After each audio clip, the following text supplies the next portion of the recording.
আসসালামু আলাইকুম বিয়া, সবাই কেমন আছেন? আশা করি সবাই ভালো আছেন। তো আজকে আপনাদের মাঝে একটি ভিডিও নিয়ে প্রেজেন্ট হলাম। সেটা হচ্ছে এর আগে আমি আপনাদেরকে দেখাইছিলাম যে আমার মাছরা এখানে গাছগুলো কতটুকু হয়েছে ছোটো থেকে। আমি ওদেরকে পানি দিয়ে এখানে পানি দিতেছি, তো সে তার ভিডিও আপনাদেরকে দিয়েছিলাম।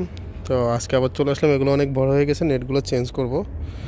তো নেটগুলো চেঞ্জ করবো, তো এই কারণে বড় নেট লাগাবো, যেহেতু গাছগুলো অনেক বড় হয়ে গেছে মাশাআল্লাহ। তো দেখতে পারতেছেন গাছগুলো অনেক বড় হয়ে গেছে। এই যে এখানে লাউ গাছ আছে অলরেডি দেখতে পারতেছেন। তো গাছগুলো মাশাআল্লাহ আল্লাহ দিলে আল্লাহর রহমতে অনেক বড় হয়ে গেছে মাশাআল্লাহ। তো আজকে নেট একটু উপরে লাগাবো, আগে তো নিচে ছিল, তো এখন উপরে লাগাবো। এই হচ্ছে মজরার অবস্থা দেখতে পারতেছেন আলহামদুলিল্লাহ। আসলে হয়তো মাজরাটা আমার না, আমার এক কাস্টমারের মহিলা, উনি খুব ভালো, উনি আমাকে কোনো সন্তানের মতন জানে।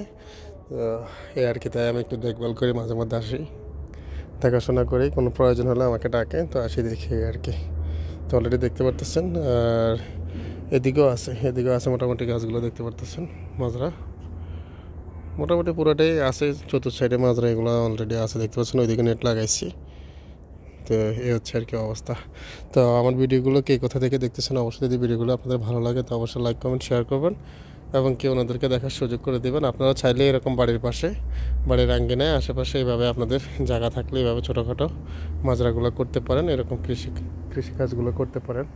মোটামুটি খারাপ না, ফল গাছগুলো লাগাইতে পারেন বিভিন্ন ধরনের। তো অবশ্যই আপনাদের ভিডিওগুলো ভালো লাগলে অবশ্যই লাইক কমেন্ট শেয়ার করবেন, ওনাদেরকে দেখার সুযোগ